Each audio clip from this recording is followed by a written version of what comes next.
All right, let's bring in meteorologist Kristi Gordon now with a look at our weather forecast. How's it looking out there, Kristi?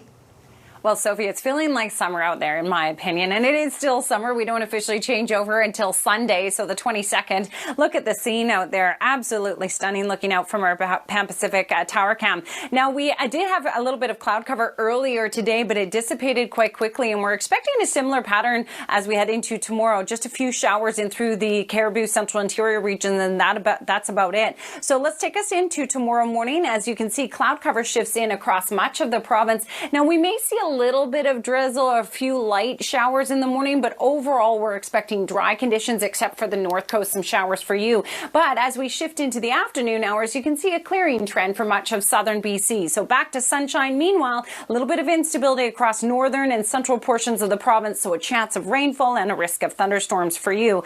And that is certainly mostly across the western portions of the province. But otherwise, low 20s, a very pleasant last few days of summer, and we're expecting that here as well. So Sophie, we'll see a high range from sort of 18 to 20 degrees away from the water tomorrow. We're expecting similar conditions on Friday with a bit of morning cloud, afternoon sunshine. It's over the weekend that we'll likely see a bit of a change in this pattern with more cloud cover and a chance of showers by Sunday. So we're sort of squeezing out the last bit of summer right now.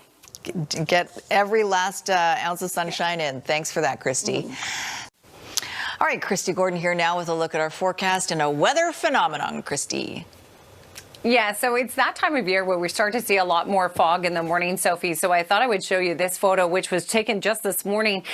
This was on Highway 97 between Laclahache and Williams Lake, but Tara's sharing it with us, saying, I have to drive this road all the time, and I see these fog bows and thought I would stop and capture it. So have a look. Next time you see fog, and it's particularly when the fog starts to dissipate, that's when you get these reflections. And it's the same thing as raindrop or, the creation of rainbows, where the sun's light is actually getting sort of bent off the water droplets in the atmosphere. All right, it was a beautiful summer day today. We warmed up nicely, and we're expecting a couple more pretty nice days on the way. But similar to that fog bow, we are seeing still some low-level cloud in through the morning hours, and we certainly will tomorrow as this system makes its way in. Really weak, though, bringing in cloud cover. Maybe a chance of a sprinkle in the morning, a little bit of shower activity, but minimal. Otherwise, we're trending towards sunshine all across southern BC. For those of you across northern portions, Prince George, for example, a chance of an isolated shower and thunderstorm, and we'll see some instability into our Friday across southern BC. In the meantime,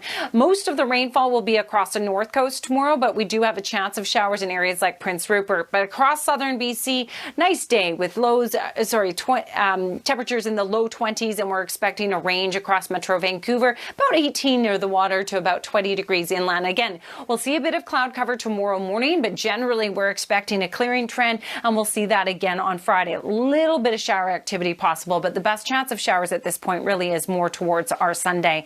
All right, tonight's Central Windows weather window is a beautiful one. This is coming to you from the Yoho National Park area. This is Emerald Lake. David Chewy was there. Look at the crystal blue color of the lake and the blue sky above it. Just a stunning shot. Emerald Lake, I've never been there, but it certainly looks like somewhere I'd like to go. Postcard perfect. Thank you, Kristi. Just hearing the name conjures up all kinds of nostalgia. Tupperware. It's been a pioneer of food storage for generations, but after nearly 80 years, the beloved brand has filed for bankruptcy. Heather Urix West has more on the company's legacy and why it's not throwing in the towel just yet.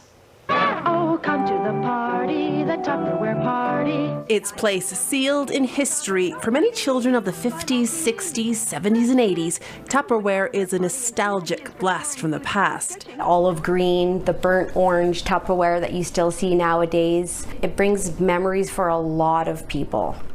It's why collector Kayla Caswell snaps up any vintage piece she can get. I have way too much Tupperware that I can't even use, but I still buy it. I can't help myself. Developed by chemist Earl Tupper in the 1940s as a way to use plastics after the Second World War, it was the Tupperware parties that followed that rocketed the brand to success. because it was so new. It required demonstrating how to use it.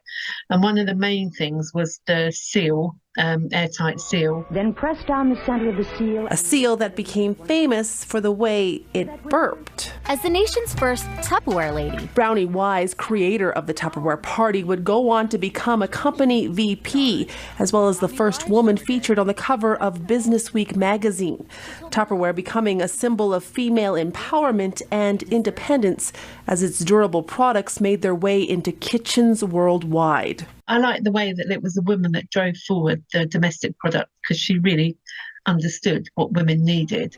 In recent years, the Tupperware brand encountered tough times, with production costs rising and sales on the decline. In its filing for bankruptcy protection, Tupperware has asked the courts for permission to keep selling its product as the company seeks a buyer that will protect its brand. It's sad. It's too bad, really. The brand's uncertain future making the bright pieces of the past all the more special. Most of them durable enough to live for generations to come. Heather Yurex West, Global News, Calgary. And Squire, you used to get kicked out of your mom's Tupperware My mother party? had a Tupperware party. I was go outside and play. But there's nobody outside. I don't care. Go outside and play. I had to stand outside in the yard until they'd all left. I can just imagine you looking in. Yeah. I'd ride my bike around in circles. Look at him. He's got his arms crossed. He's still mad about it. I would have been quiet, but no, out of the house. It's Tupperware party night. So. Gotta go. Yep. All right. That's all the time we have. Thanks for joining us all. Good night.